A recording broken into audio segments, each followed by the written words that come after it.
white people don't like that. You don't like that term. You don't like that word, exterminate. You're going to be exterminated, all right?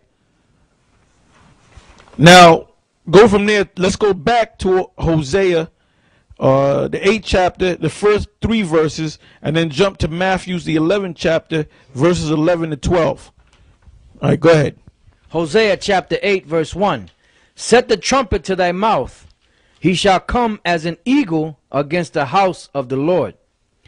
Right. So when the Romans came and took down the nation of Israel, they came in the power of the eagle.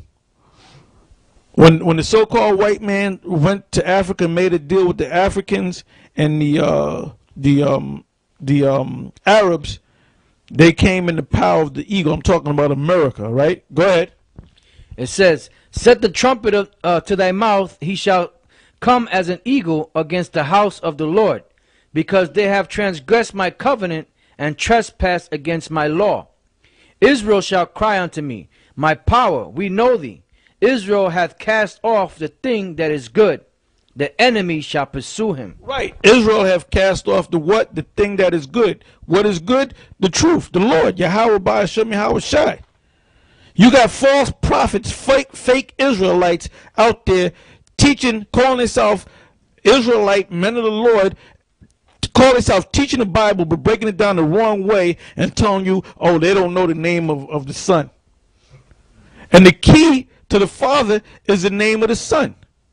Yahweh and Yahweh Shai. Go ahead. I'm on Matthew now, right?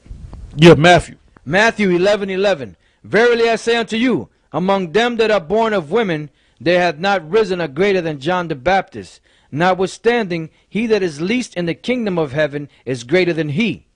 And from the days of John the Baptist until now, the kingdom of heaven suffereth violence, and the violent take it by force. That's talking about the Romans. All right? Which is America today. Now, I like the brother to go from there to the book of Revelation, the 13th chapter, and you can start from the top. Revelation 13:1. And I stood upon the sand of the sea, and saw a beast rise up out of the sea, having 7 heads and 10 horns, and upon his horns 10 crowns, and upon his heads the name of blasphemy. And the beast which I saw was like unto a leopard, and his feet were as the feet of a bear, and his mouth as the mouth of a lion. And the dragon gave him his power, and his seat, and great authority. And I saw one of his heads as they were wounded to death, and his deadly wound was healed. And all the world wondered after the beast. And I saw one of his heads as they were wounded to death, and his deadly wound was healed. And all the world wondered after the beast. And they worshipped the dragon, which gave power unto the beast. And they worshipped the beast, saying, who is like unto the beast, and who is able to make war with him? And there was given unto him a mouth speaking great things and blasphemies. And power was given unto him to continue 42 months. And he opened his mouth in blasphemy against the Most High, to blaspheme his name and his tabernacle and them that dwell in heaven. And it was given unto him to make war with the saints and to overcome them. And power was given him over all kindreds and tongues and nations. And all that dwell upon the earth shall worship him, whose names are not written in the book of the life of the Lamb slain from the foundation of the world. If any man have an ear, let him hear. He that leadeth into captivity shall go into captivity. He that killeth with the sword must be killed with the sword. Here is the patience and the faith of the saints. And I beheld another beast coming up out of the earth, and he had 2 horns like a lamb, and he spake as a dragon. So when the brother started from the top, it was talking about the Roman Empire, the power of the Roman Empire, and then it spoke about how he had a deadly wound, and that deadly wound was healed. So that deadly wound being healed is talking about America, because this is the Roman Empire all over again, all right? Like I said, that's why America carries the eagle, and that's why Rome carried the eagle. Now, if you look up on the screen, it says Jupiter or Jove, right? It says title, King of the Gods, Then it goes on to say son of Saturn, grandson of Uranus, husband of Juno. All right. And as you read further down, it says means father. Job, father in Latin is a pater. Okay, which Jupiter, during the time of when the Greeks were in power, was Zeus. So it's the same god in the Roman Empire, but it's called the same god Zeus, but it's called Jupiter. Now, if you go to the Vatican City, in the Vatican City, you have what the founder of the so-called Roman Catholic Church or Vatican City. You have Peter. Peter's not in the Vatican City. That statue of that individual sitting on a throne. When you go on the tour at the Vatican City and they tell you that's Peter, that's not Peter, that's Pater, which is another name for Jupiter. All right. Now, if you go to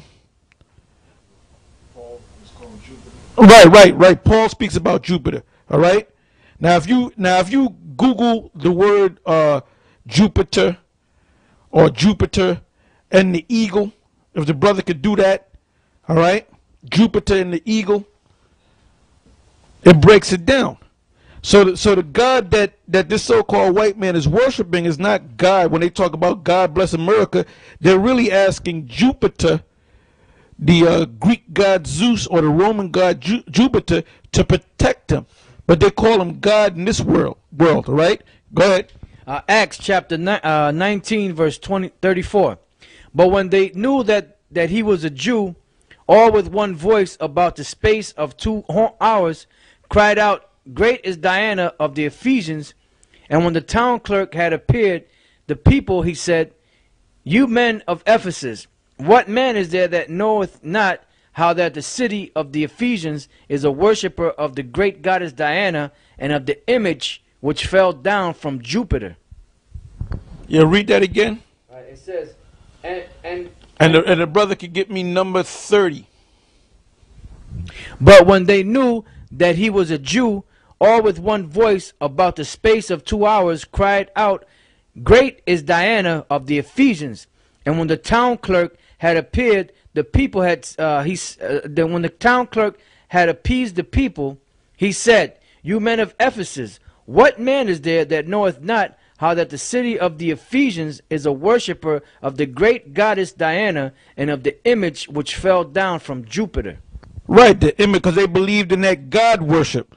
Now, if you look on your screen there, and if you ever been to the Vatican City, this is supposed to be Peter, the founder of the Roman Catholic Church, or the first pope of the Roman Catholic Church, which is a damn lie. Peter never became a pope. That whole concept of the pope goes back to Constantine the Great, which is around 325 AD. Peter was long dead. He was killed during the time of the Roman Empire, the pagan Roman Empire. So this is not Peter. Even though he looks like a black man, he has a woolly afro and a woolly beard. That's Jupiter. So they understand that Jupiter, their god, their Greek god Zeus, or their Roman god Jupiter, is a so-called black man. That's him right there. All right, that's not Peter. And what I heard when tourists go over there, they kiss his feet. They're kissing Jupiter's feet, man. That's the god over this country that you call America. Yeah, brother, you have something? Yep. All right. Yeah, when you Google the term Jupiter and the eagle, you'll see a site. It's called, now this is Greek, it's called Ethos Dios, and the translation means eagle of Zeus. Now over here there's a caption. It says, in other accounts, Zeus adopted the eagle as his bird when it first appeared to him before the Titan War as a sign of a good omen. The eagle was later sent by Zeus to carry the handsome youth, it looks like Genmaiades